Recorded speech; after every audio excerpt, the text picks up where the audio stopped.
am I really studying all time since the history of the universe, or am I interested in 2 o'clock to 2:30, and I'm interested in just the speeds of the car at that time? You have to tell the when you write down the definition of a function, you specify domain, and then you also specify so to each element in some set you get an element.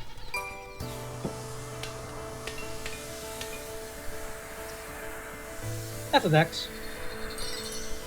Hello and welcome to the video. I'm Matt, and today I'm playing Alto's Adventure during my first ever calc lecture. And it's lit. E is sometimes called the codomain. I just started playing this game, by the way. I'm not going to claim to be a pro. Sometimes one uses range, but range really I actually literally started playing it like 20 minutes ago because I was bored. Of F. And I figured might as well make it YouTube content, right?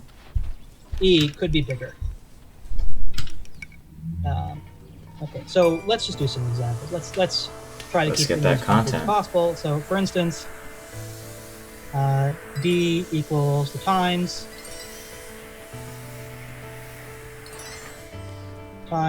2 p.m. to 2:30 p.m. Okay, so here's D.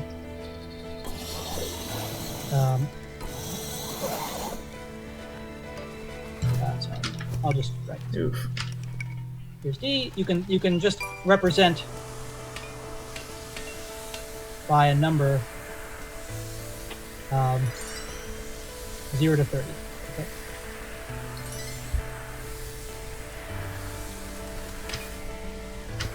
Which measures the minute. Right, and we'll write down a function f to a set E, which is the possible speeds.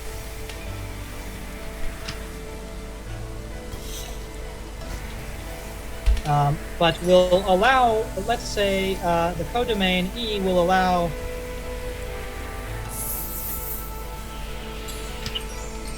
so to specify what a number is, we have to specify a unit. The possible speeds in miles per hour. We'll represent by a number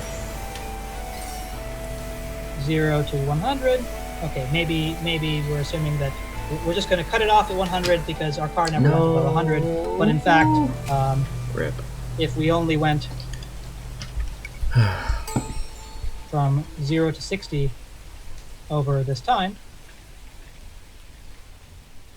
then the range of f is 0 to 60, and the codomain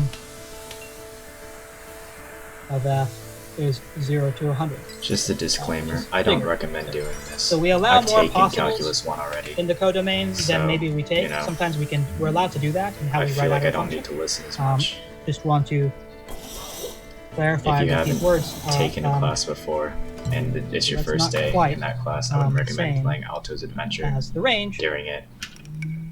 But that's just me. Okay, so a function is a rule like this. So we have some collection of numbers that are our inputs. We have some rule. We produce some outputs. We often think of it as a black box, and we often draw diagrams like this. Okay, so we often draw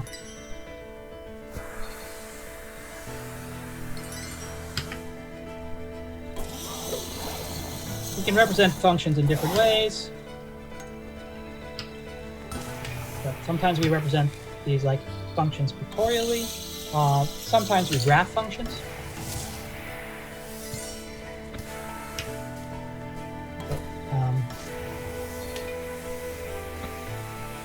Okay, that's let's say I didn't say functions have to be, by the way. I wonder if my professor can see me talking. Right. So, for instance, maybe there's a function which tells you, the color of paint as a function of like the house on a given street. Right. That's a function which returns a color, which is not a number, but assuming the functions of interest in calculus, we'll be interested more in functions that give you numbers as outputs, given numbers as inputs. So we'll be interested in quantitative things because we're, again, trying to measure rates of change, which we can't really do that for, red, blue, green, for instance. So we can graph functions assuming they take as input and output real numbers. So I just want to review that. We typically, the graph, we draw